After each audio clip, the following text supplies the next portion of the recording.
Welcome to the new episode of the DSTRY.MNL podcast. Today we have Natalie Gonzales Hills as our very Yay! special guest, Hi multiple champ. guys, thanks for having me. How are you in Australia? How's it there? Well, it's winter here, but I'm in a t-shirt, so you can tell it's not really that cold or anything. But yeah, no, it's good. We have had most of our restrictions lifted, so for us, the situation with COVID seems to be okay for now. Although we're sort of waiting to see how things develop, like everyone else. But yeah, I'm good. We've got a long weekend here, which means we had an extra day. Yeah. Off work, so That's cool, pretty man. good. How about you guys? We're good. Aside from the lockdown, Can't Yeah. really go anywhere. contemplate so many things, life and work. Last time we spoke, Nat, it was in 2017, and you had just come Yes. off a loss from Gina and Young. Mhm.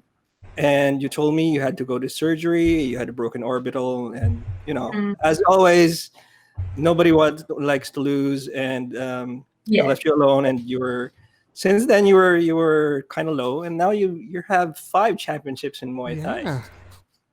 Tell me Yeah. how you recovered from like all that. How do you Oh picture wow, yourself?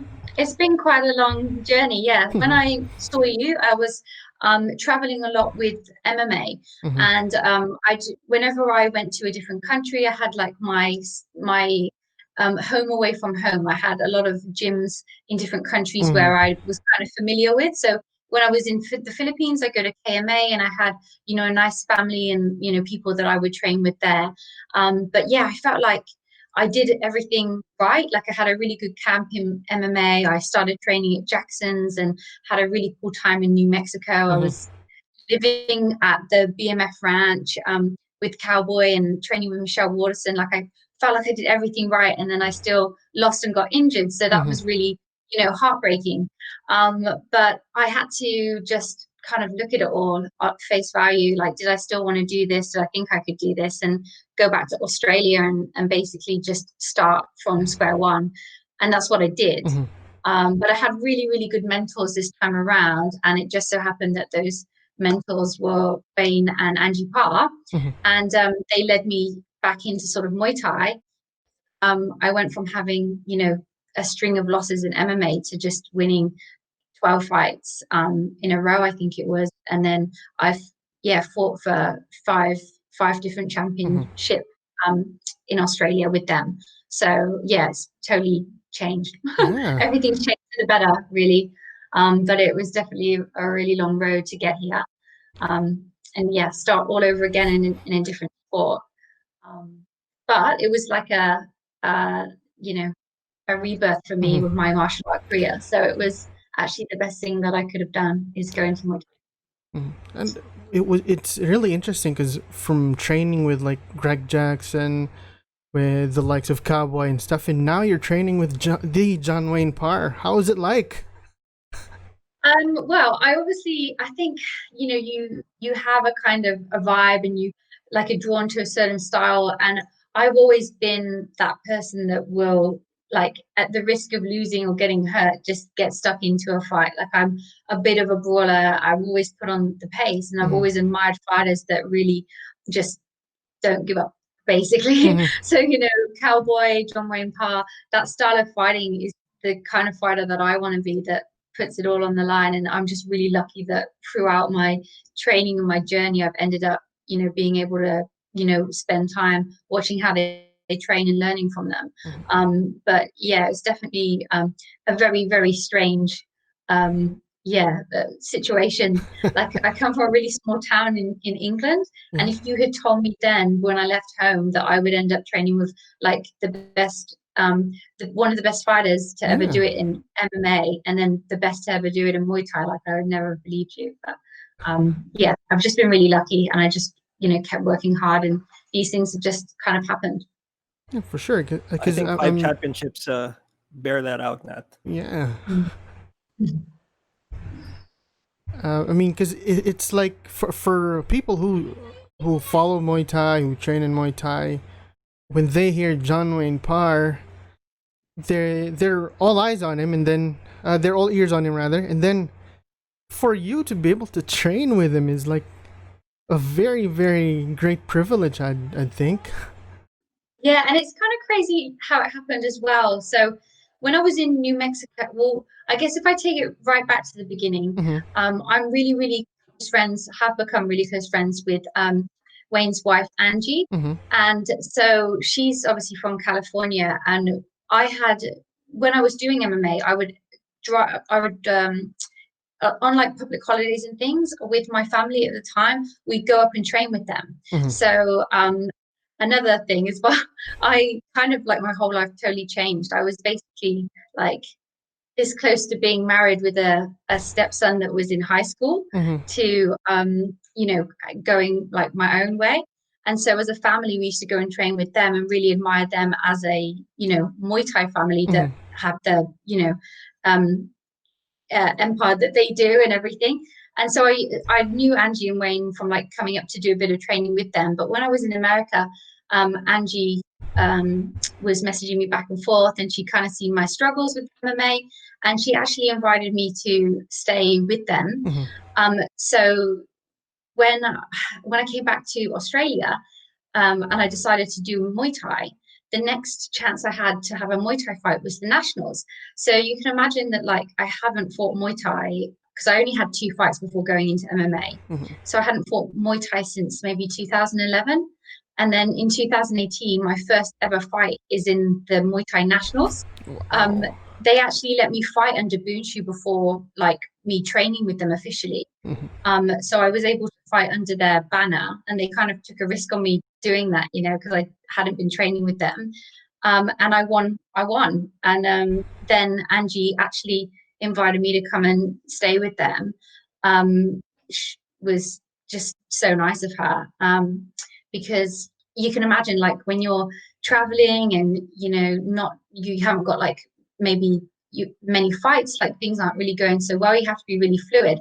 And I had not like a set job. I was temping and, you know, kind of living and working wherever I was training. And so I was a bit of a nomad, and I have been for years. But Angie letting me come and stay with them actually gave me the chance to like rebuild. So I was actually nannying for them for a little bit. So they've got 3 kids. And so I got a really nice bond with their youngest, Gemma. And then Jazzy and me are the same size, so we're awesome training partners. So it just kind of happened that from this, you know, like just how it developed, it was just really strange. Like I had come up for training, and then we talked in America, and then I fought under them, and then I ended up living with them, and then sort of helping out with the kids and stuff. And they've just been amazing, like mentoring me through, you know, getting back into Muay Thai. And I basically only had 2 Muay Thai fights. And then since I've been training with them, I now have 16 wins and 5 championship belts. So that's 2 nationals, 2 states, and an East Coast. And that's literally just the last, you know, 2-3 years with them. So I'm really, you know, grateful to them, their time. And I know I'm in a really privileged position because, you know, my friends back home, they you know, if they find out that John Wayne Parr is doing a seminar, you know, they'll be there. And I know, you know, he can go anywhere in the world and he's recognized, and we're just really lucky at Boonhcu that we get to learn from them every day. So Jazzy teaches classes, Angie teaches classes, and so does Wayne. Even though he's had hip surgery, he's still teaching classes. So to be able to learn from them, you know, multiple times a day, because we have morning and afternoon sessions. Like I know how lucky I am. I never take that for granted. Wow. I'm sure it's a really every day is an amazing experience training with a guy. Yeah. Just wanting to mirror that style as well. Yeah. Let's talk about that style, Nat. You're always a pretty like better than average striker, but what kind of things did you work on to you know, win these championships? Were there holes that you saw coming into the camp that you wanted to work on?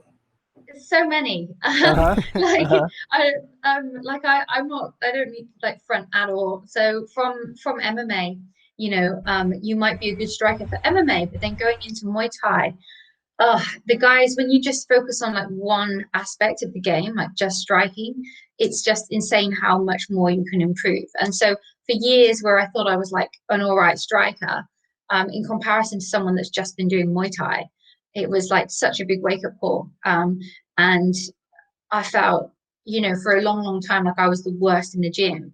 And I really just had to not try harder than everyone else, but I had to work so hard to catch up because, it's the muscle memory. You're doing something multiple times a day, every day, 2 times a day. And then I've come in from MMA training background and schedule where, okay, your striking is only one small part of your game, or like a decent part of your game, but there's so many other elements that go into it. So I actually found it really refreshing to only focus on one thing. And because I was so overwhelmed before, not being like a funded fighter for MMA, I was basically having to work multiple jobs while learning multiple styles, and it was very overwhelming to go into Muay Thai. And I totally changed my whole approach to training in life. So I just had to live really, really minimally and only work part-time and just deal with the fact that I wasn't going to have much money, but I was going to have more time freedom to put in the work I needed to be successful. And that's really been the biggest difference in how I've managed to do so well, I guess, in a short space of time. Is that I've made some big sacrifices in terms of like my personal life and my career outside of fighting as well to be successful in Muay Thai. Yeah, but you're full time in the fight culture now, right? Like not many people know you also have black belts in other styles, and then you also have your FMA. Do they figure at all into the Muay Thai, like for distance control and stuff like that, and clinching? Yeah. So, funnily enough, I sometimes train at Puma as well. I'm Reese McLaren. At his gym, they practice harness, so I actually had to go on the sticks like not long ago. I go in and train with them. Like Reese is an awesome Reese coach. does FMA as well. Wow. Yeah. So his coach Vince, he's a black belt in harness, and we got the sticks out and we had a little play not long ago. But me, I use it to warm up sometimes with my wrists and things. But when I got my black belt and I was doing FMA, I was doing like 3 times a day training as I would do for a fight in Cavite City. And I did that for 3 months. And I actually had been training harness in the UK. I think I went maybe for 1 month or 2 months, and then I came back again for maybe 3 months. So I was very, very invested in harness and sword and stick fighting. And also I did sword and knife, and I did have a go with the gun, but I didn't do much with it.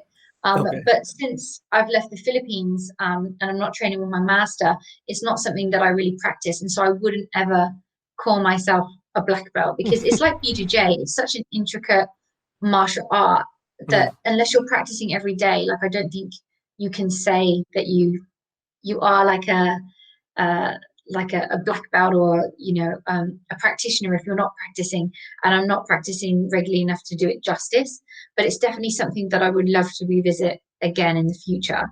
And whenever I do get the sticks out, I enjoy it. But I remember the disarms and everything, it's it's a whole different martial art. And Muay Thai is just all consuming for me at the moment, so I have to just be really laser focused with that. But it does. Yeah, but it does. Yeah, I was gonna say, when you asked me about the range, though, it's, I guess, anything you do in FMA with a weapon, you have to be able to do with your hands. And I guess in the same way with Muay Thai, you have to pick the right weapon for the range. So it does transfer.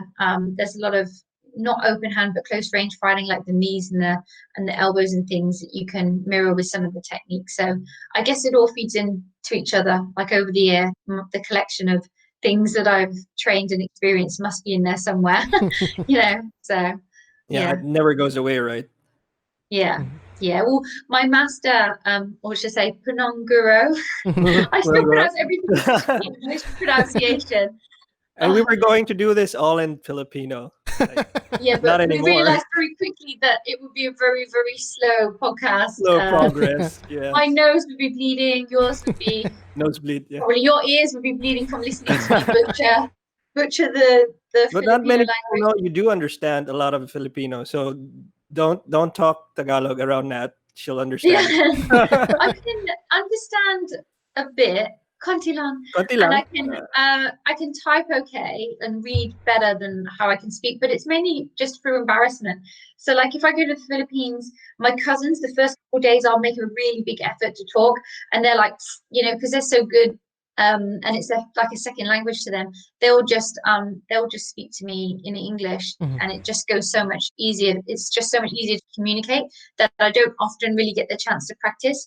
I'll just say the odd thing online, but yeah, I did have a tutor when I was there for a few months, so I should make another effort to learn it. I think I'm just embarrassed by my pronunciation, so I get a bit shy about it. But yeah, I would love to be able to speak fluent one day. I think it can be done. Just gotta. I'm sure it can be done. It's in your blood, Nat. Yeah, for sure. I only asked that because somebody, one of your social media posts had one of the pars, I think, Yeah. giving you the mano.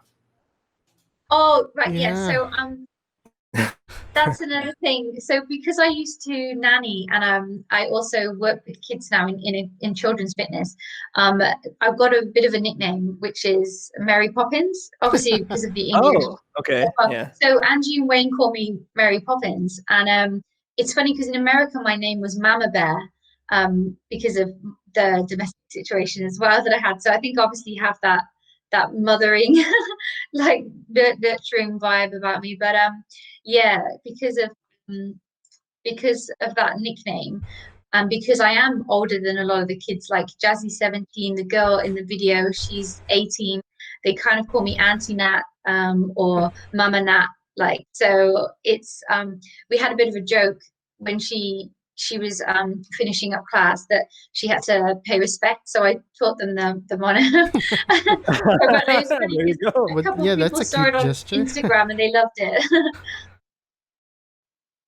Yeah, Cool. that's a really cute gesture that you taught them. Very Filipino. Yeah. Yeah, I'm glad that they don't call me Lola. Yeah. So that's good. I'm not ready for that yet. Yeah, it kind of dates everybody if they call you Lola. Yeah. Let's go back to when you first started your love for martial arts. On your profile, of course, it says in one championship that you were studying and you were canvassing for charity back then, and you learned boxing because you were a victim of a racial attack. Was it racial? Yeah. So where I'm from in the UK, it's quite a small town, and it wasn't very diverse, I guess. So growing up, I was always like not even Filipino or Asian. They would always like a lot of times they call you chinky, which is more to do with like it means, you know, they think you're Chinese. And so I kind of got used to like sort of, you know, slurs and that kind of thing, like growing up. But when I was working for charity, I was in this one neighborhood raising money for ActionAid Australia, and we were waiting for a bus, and these kids jumped us. So I was with a team of like 5 guys. I would have been 18. They would have all been in their early to late 20s. And they wanted to start a fight. They wanted me to fight the girls in the group. And we were trying to diffuse the situation, but it all kind of kicked off. And I did karate as a kid. But Yes, karate. Yeah, because I was representing the charity, I didn't want to hurt the kids, even though I was being attacked. And the reason why is I studied law, and I heard this. I remembered there was this like chain of causation where it's called the thin skull test, and it's like, but for your actions would this thing have happened? And so when we got attacked, I didn't fight back because I thought if I punch this person in the face and they fall over and they crack their skull and die, you'd be responsible. I'd be responsible, and I'm representing this charity at the time. So it was kind of a really awkward situation for me because I wanted to defend myself, but also I couldn't because it was a gang. But also I was scared that if I was gonna fight back, I could potentially hurt these Right. people and also ruin the reputation of the charity. So there was a lot going on in that whole scenario. Yeah, it was. I wasn't like it was something that triggered my decision to go into martial arts. I had a lot of, it was a bad time in my life, and when I was studying at university, I was a bit wild, and there was a lot of other stuff going on.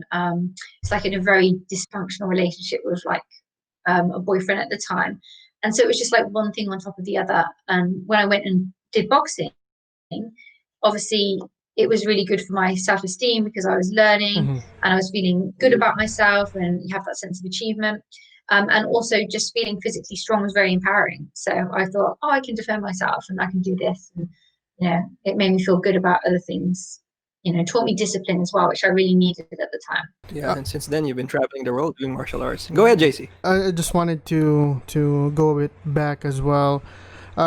With the time that you were kind of lost after kind of leaving one championship, how did you do it? I mean, if you come out of a really bad loss, usually you just be like depressed and stuff and just stop whatever you're doing. What kept you going? Despite everything that's happened, I just know that I'm better than my record, and I know that I still have a lot to prove to myself, but a lot to give as well. And I think that after one championship, I was really heartbroken, but I just knew that it wasn't the end.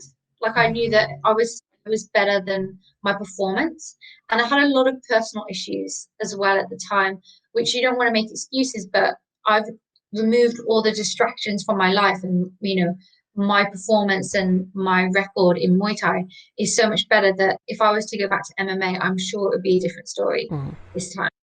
I just had to make a lot of changes and a lot more sacrifices to get to where I am. But yeah, it was a long process. So I first obviously had to physically heal because my eye, I broke my orbital, and that's part of my fight style, is that I will just stay in the pocket and grind it out. Well, which isn't always the smartest, but is entertaining as well. And since then, it was very entertaining. Yeah, well, even more entertaining for Muay Thai, right? Because you can't go anywhere. So if my MMA was a little bit entertaining, hopefully my Muay Thai is even more so. But a funny story about the broken orbital, which probably I shouldn't laugh, but when I broke this orbital, I actually broke my orbital in Muay Thai as well. It was the other eye. And they said there was a condition where the eye can fall back into the skull, and it can kind of look a bit like Picasso. So you got like you have one falling back and it'd be out of it. And I was so scared that I was going to end up with like one droopy eye. And then they said because I broke the first eye, that shifted the eye's level. So I think one drooped back by like 0.5 millimeter, which then made it even. So wow, for symmetry. Yeah, I've broken both orbitals, but by breaking the second one, it's actually evened out my eyes. So visually, that's crazy. Now, crazy. Yeah, I don't recommend it. If you break your orbital and you have the possibility of your eye falling back further, I would probably just sort that one out and not break the other one. But got lucky, I guess. So. They said that I was very close to needing surgery for the second one, and then when I went back in, because the orbital was like an eggshell, was just gone, and they were so sure I was going to have surgery, and they were like, "You're like Wolverine. Whatever was in there has knitted together. It's stable, and they wouldn't operate because they said that they could do more damage." So you are anak ng Diyos. You are. What does that mean? You're a son of a god. You're the child of a god. Like, who would have thought breaking 2 orbital bones would make them symmetrical, right? Yeah, so there you go. It's a miracle. It is actually, really, because it was literally 0.5 millimeter that this one fell back, but they said, "Oh, you've actually had that one broken, now they're even." I was like, oh, thanks, Gina Inyon. She doesn't know. Now she knows. Well, she'll find Well, out we'll tell now. her she's pregnant right now. So yeah. Yeah. So yeah, there's that. But yeah, so had to physically heal. Yeah. And then when I got back from one championship from the States, I'd basically done not a silly thing, but a thing that people that are really passionate do, which is like I went all in terms of like my job, money, everything. I literally burnt the boats. So when I went to America, I spent all my money to get there, give myself the best camp and the best chance of winning. When I came back to America, I'd spent all my money, I'd lost a fight, I was injured, and I'd actually quit my job to go. So when I came back, I had to get a new job, save up money again, and then obviously start training all over again. So it was a crazy, crazy process, but I was really lucky to have some friends that helped me through it. So the job that I left, they were so flexible with me and they loved me over the years. They really helped me. They gave me another job in a different department. Wow. And my flatmate that I was living with, while I was traveling, they didn't ever charge me rent because I was living in a family home, kind of like the crazy auntie that got divorced that came to live with the family, like the Lola that's sick, she comes to stay in the spare room, that. So yeah, I came to stay with some friends, and when I traveled, they didn't ever charge me rent, and so I was able to come and go and kind of rebuild, which is really, you know, I had definitely some guardian angels in there that helped me kind of get myself set back up. And then I met Angie, and she was my new fairy godmother. So yeah, it was a lesser person would break in like any of those circumstances. Nat. Like we really admire They just quit your if spirit it was in that. other people. Oh, thank you. I guess yes, over the years, very resilient.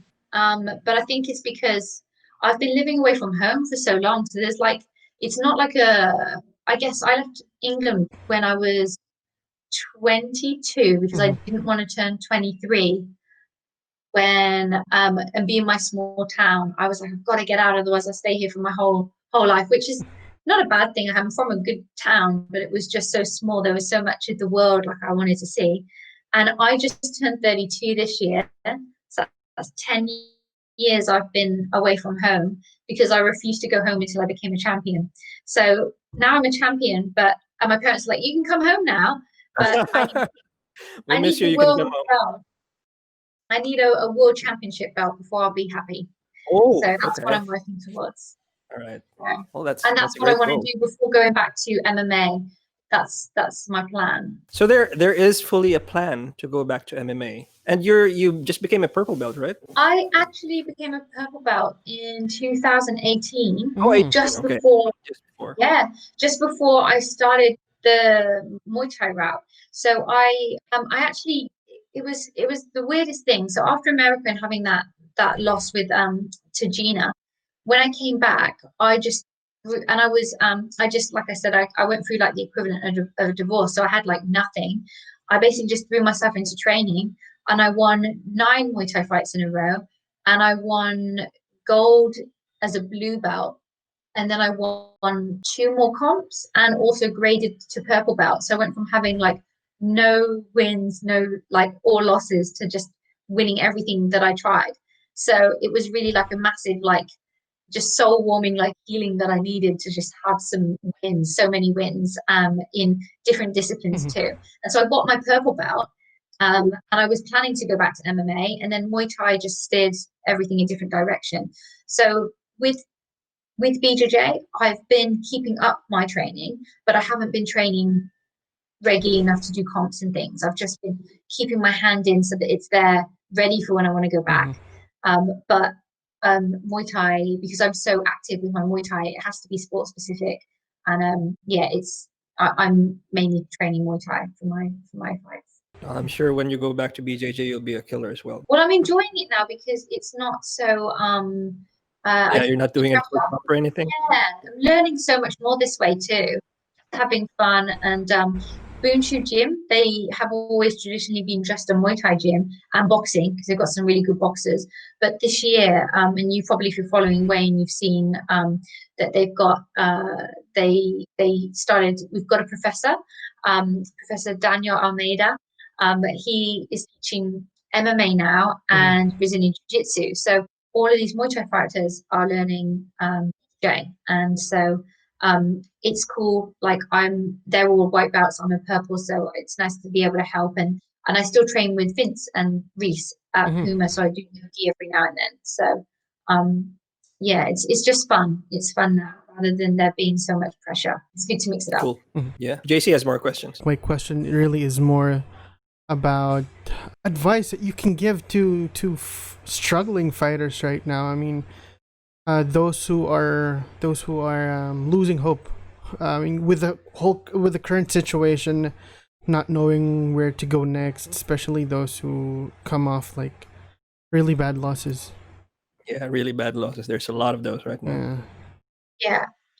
So and I've had some really bad losses, like injuries, and then just shattered dreams, just straight, like. Yes. Just a bad one. And I think the only way that you can kind of get over it is just have a good sense of humor about it. Obviously, what you're doing is really important. You have to take yourself seriously. But the grand scheme of things, it's like, are you going to be miserable? Like, how bad do you want it? Because if you want it bad enough, you will just find a way to get through it. And a lot of times, if you overthink things, it can make you freeze.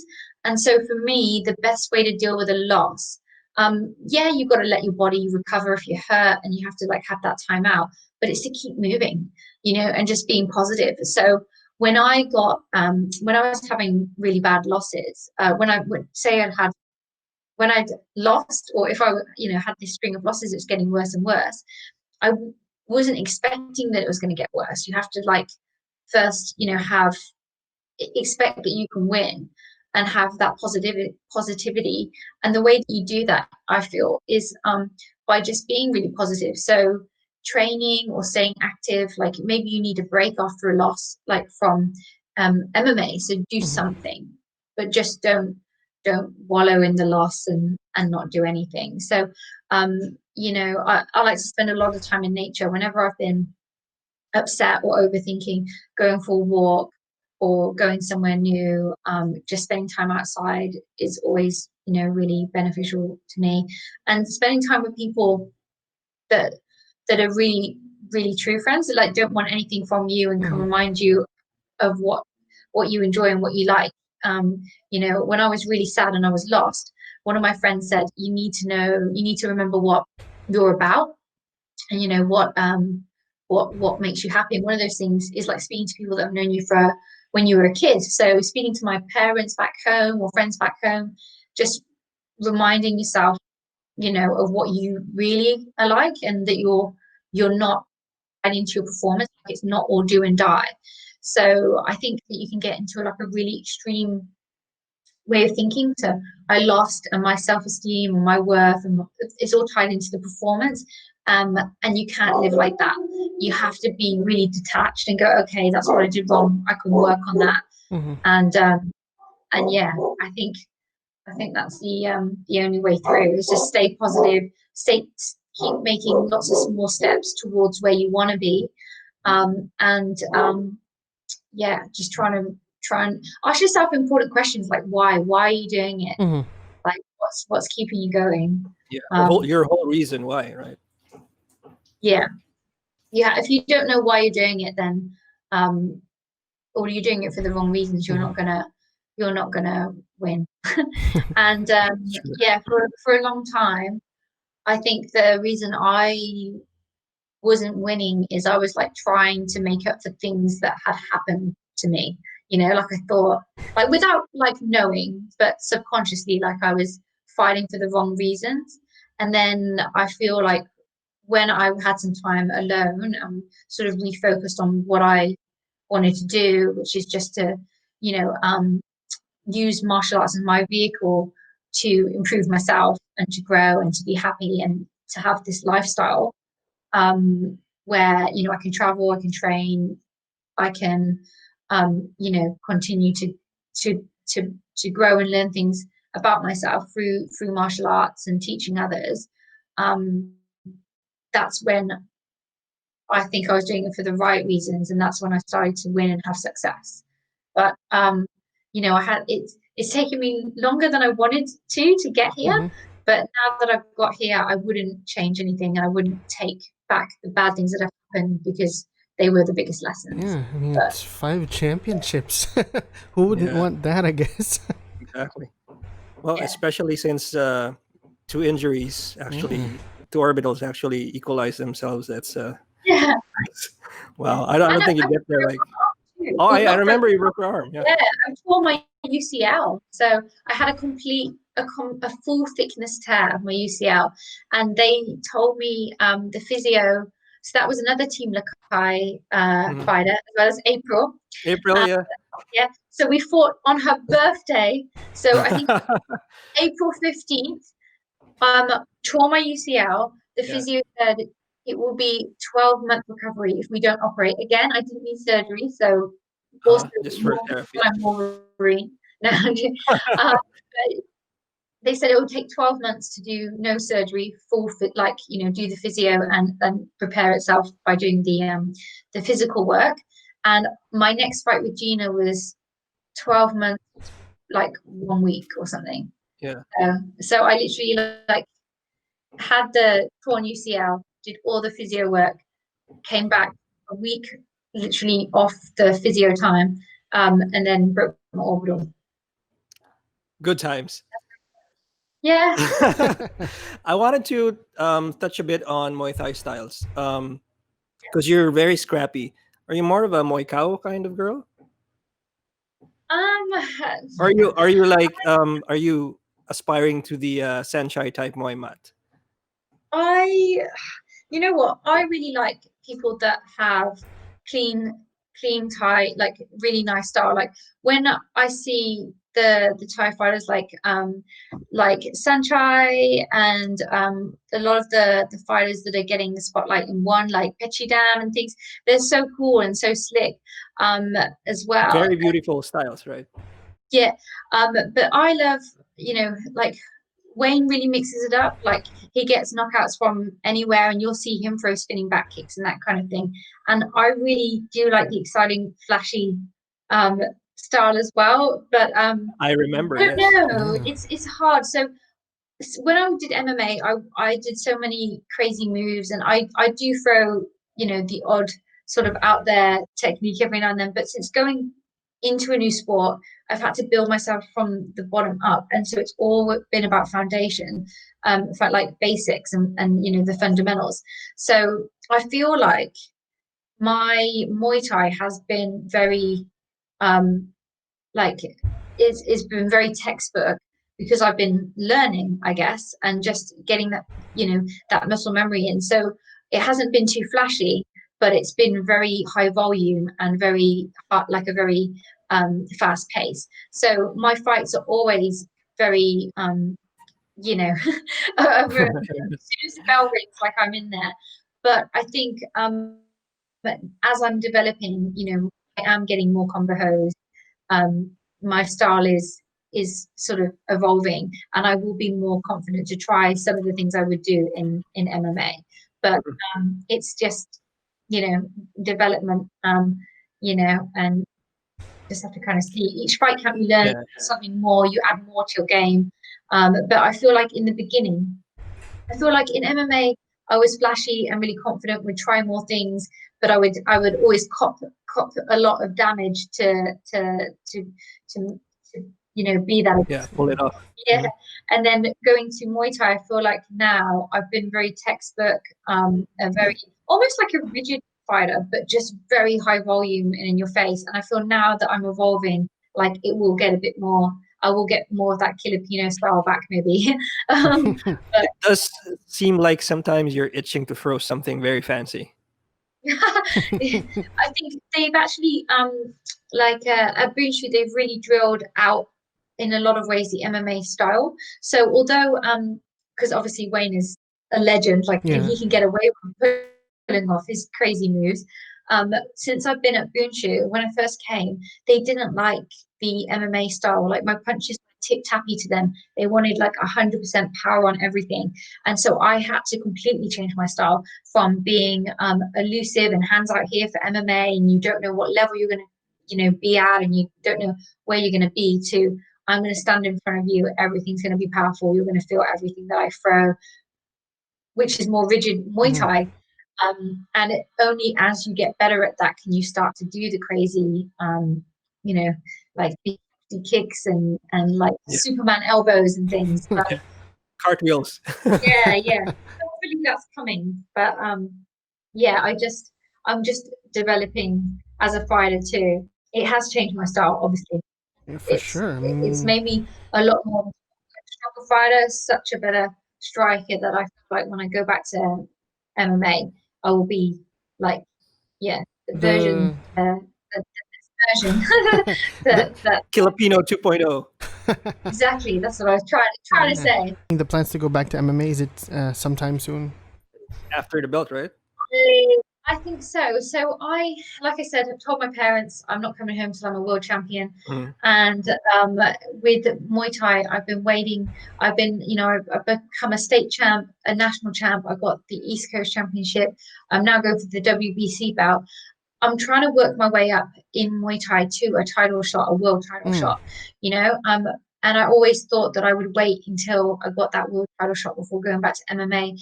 But with the situation with COVID, you don't know what's going to happen. And I just feel like as much as you want to plan everything out, you kind of can't. So even this title fight has been postponed from April. And I had actually a boxing debut that was meant to happen in May. So I had the Muay Thai title fight April, boxing debut in May. They both got cancelled. The Muay Thai title is only provisionally back on September 19th. After this, if hopefully I've got the belt then. If the chance came up to do MMA, I think I'd look at it a lot sooner than I had thought, because you just don't know what's going to happen in this climate, and you don't want to miss opportunity. So 100%, I'm still looking for the Muay Thai world title shot whenever that comes, whenever I work my way up to that. But I probably wouldn't put off going back to MMA now while I'm on that journey. I feel like I can do both at this stage. Now that Boonhcu has started doing the MMA and the BJJ classes, I feel like I'm supported enough and I've got enough resources to be able to fight Muay Thai and MMA out of Boonhcu. That would be awesome. Who are the aside from John Wayne Parr, who are the Muay Thai fighters that you admire now? So I love Iman Barlow, and she's just got signed to ONE. I was really excited about her fight. Obviously, that got postponed because of COVID as well. So that's awesome to see that she's been signed. I really like that they've got like a lot of English girls like coming through. Brooke Farrell, I think she's really cool. She's been in Thailand, and she's she's an Aussie that's now in Thailand. Fighting Farrells. Yeah. Yolanda Schmidt, she's a really awesome fighter. Again, I love all the fighters that just get in there and they just got high volume and high pace. That's the kind of fighting that I like to watch. So those are the people that I enjoy seeing. And obviously, like in my own home turf in Boonhcu, we've got so many good fighters. I'm so lucky to be able to train with a lot of my teammates. I've got like Jazzy and Rocky, that are always training hard and super fun to train with and watch fight. So there's Cool. a lot of talent out there, and I feel lucky to be competing at this time when there's so many opportunities. Yeah, well, hopefully you either get into MMA or do other striking arts. Like, have you heard of Lethway? Yes, Crazy, right? I have. Are you open it's crazy. to? I saw you posted. I haven't actually. There's a growing female roster. Yeah. Traditional. I thought, did you posted something up not long ago? Yeah. So it's interesting that they've got that'll be growing. And also Yao Yang. I had my master from the Philippines was telling me that I should come and do some Yao Yang. I've done a bit. I did a bit in 2011, 2013, and he was messaging me about something that was happening there. So if we're allowed to travel internationally, I could definitely see a Filipino training trip in the future for sure. Yay! I miss all my family and everything. It's yeah, it's it would be nice to be able to go back. And because of everything that's happened with this journey, I was always traveling. I was living like a nomad, but I've actually had the most growth since I've been in one spot. So one thing I didn't mention before when I was in Sydney is before I made the move officially to train at Boonhcu and live on the Gold Coast, I was driving 10 hours every time I had a Muay Thai fight to train with Angie and Wayne. Oh, wow. So I was living in Sydney, and then I would have to I was living in Sydney and still training for MMA, and then I would get a Muay Thai fight, or Angie would be like, there's a Muay Thai fight, do you want to take it? And I was like, yeah.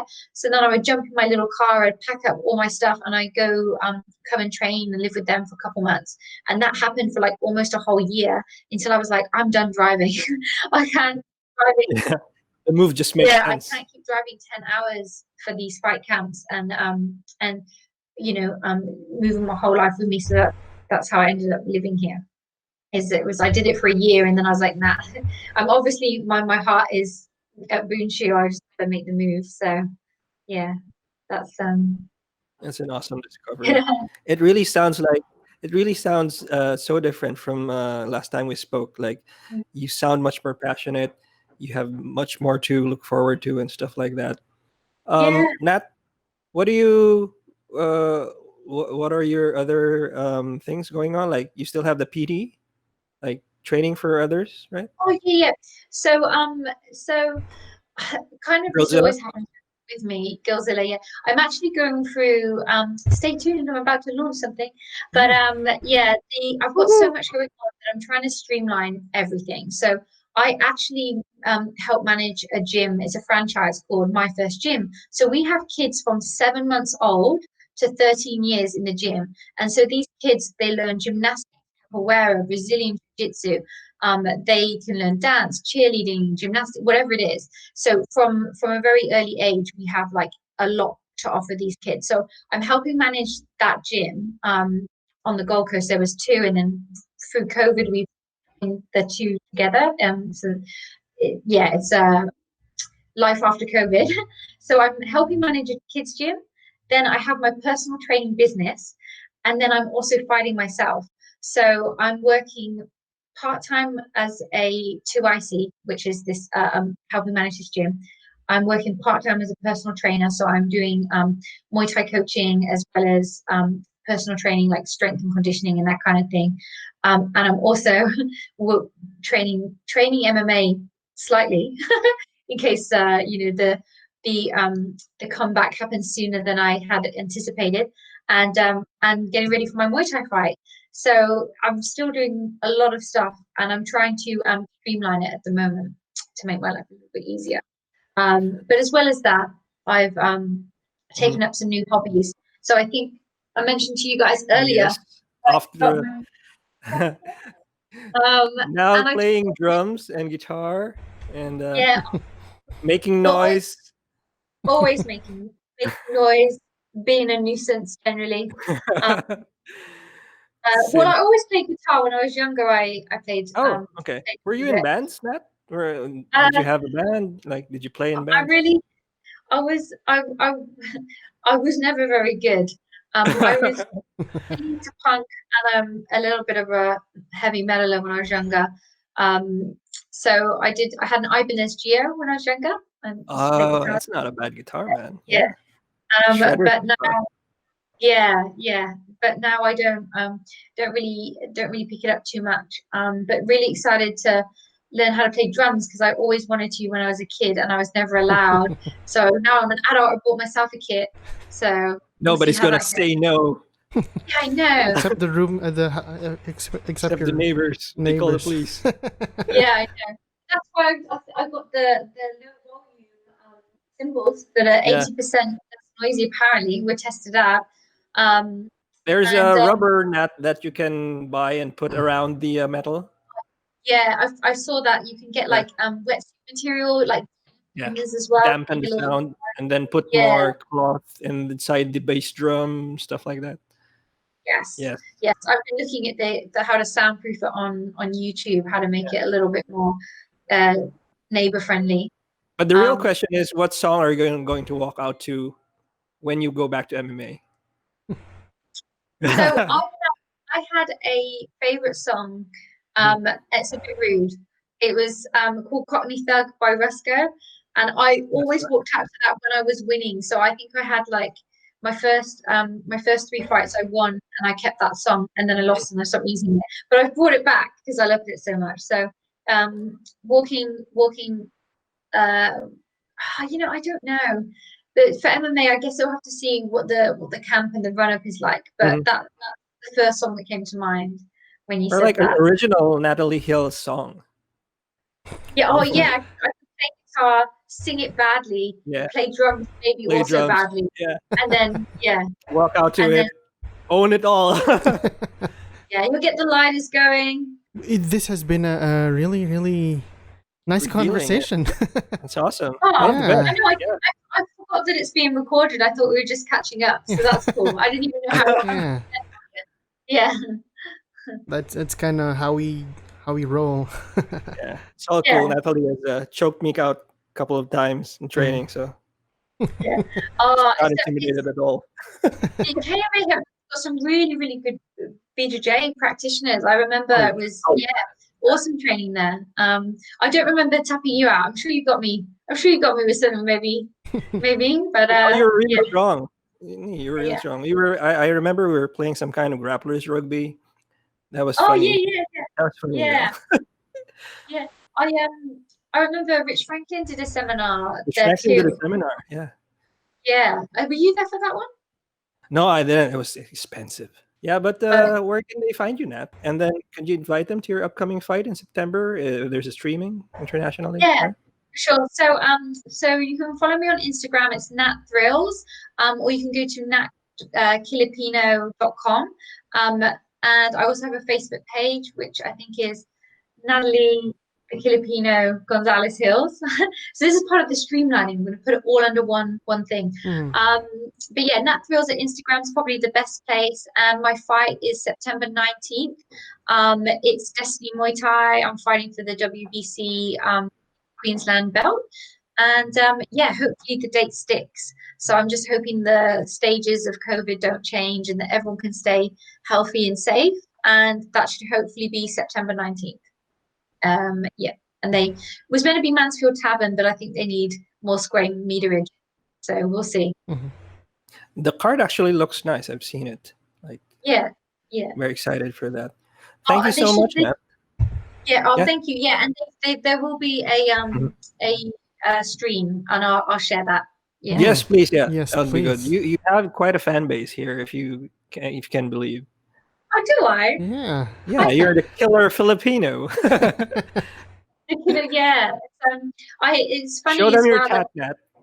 Oh, okay. So I have my. There you go. Wow. Yeah. That was actually done.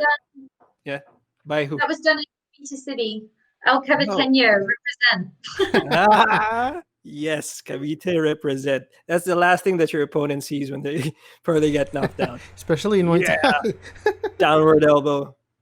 Thank you so much, Nat. It's been an honor. Thank you.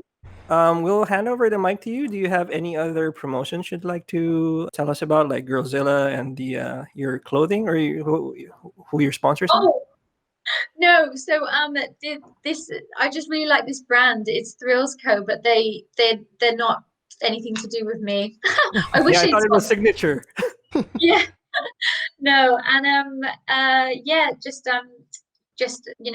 shout out Boonhcu Gym. I owe them everything, all my success in Muay Thai. Leone, 1947 Australia. And that's it really. I'll see you on Instagram, Nat Thrills. That was Nat Thrills on DSTRY.MNL podcast. Thank you.